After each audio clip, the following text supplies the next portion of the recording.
Dear viewers, আসসালামু আলাইকুম।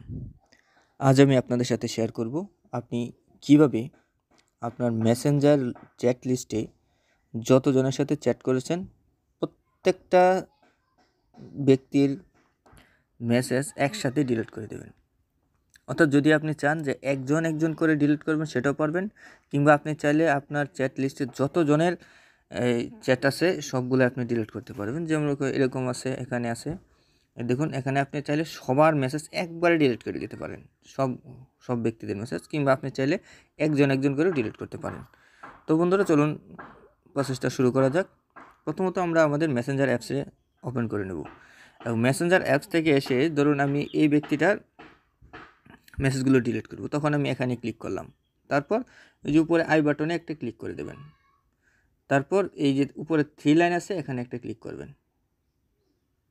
3 লাইনে ক্লিক করার পর যখন আপনি যদি এই ডিলিট কনভারসেশন এখানে যদি একটা টাচ করে দেন, তাহলে যে দেখতে পারবেন আপনার চ্যাট লিস্টটা অলরেডি ডিলিট হয়ে যাবে। এই যে আমি দেখিয়ে দিচ্ছি, এই যে দেখুন, এখন যদি আমি এখানে ডিলিট অল চ্যাটে এখানে যদি আমি ক্লিক করে দিই, তাহলে আমার এখানে ডিলিট হয়ে যাবে।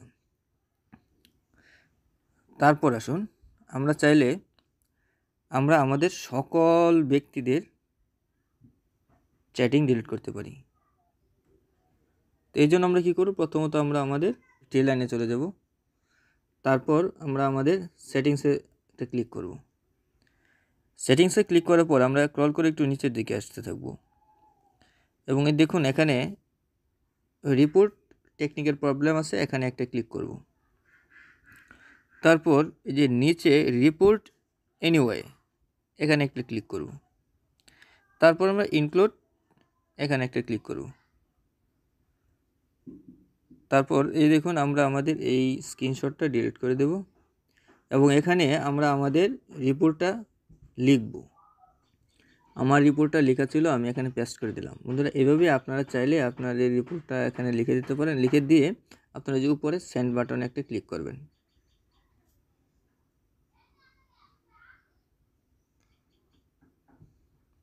দেখুন বন্ধুরা, আমাদের রিপোর্টটা কিন্তু সেন্ড হয়ে গেছে। এখন এই ফেসবুক যে অথরিটি আছে তারা এটা ভেরিফাই করে দেখবে যে আপনার এটাকে ডিলিট করার প্রয়োজন আছে কিনা। তখন তারা একটা নির্দিষ্ট সময় পর আপনার এই সকল চ্যাট লিস্ট ওরা ডিলিট করে দেবে।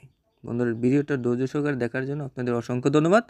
যদি ভিডিওটি ভালো লেগে থাকে তাহলে অবশ্যই লাইক, কমেন্ট এবং সাবস্ক্রাইব করে পাশে থাকবেন।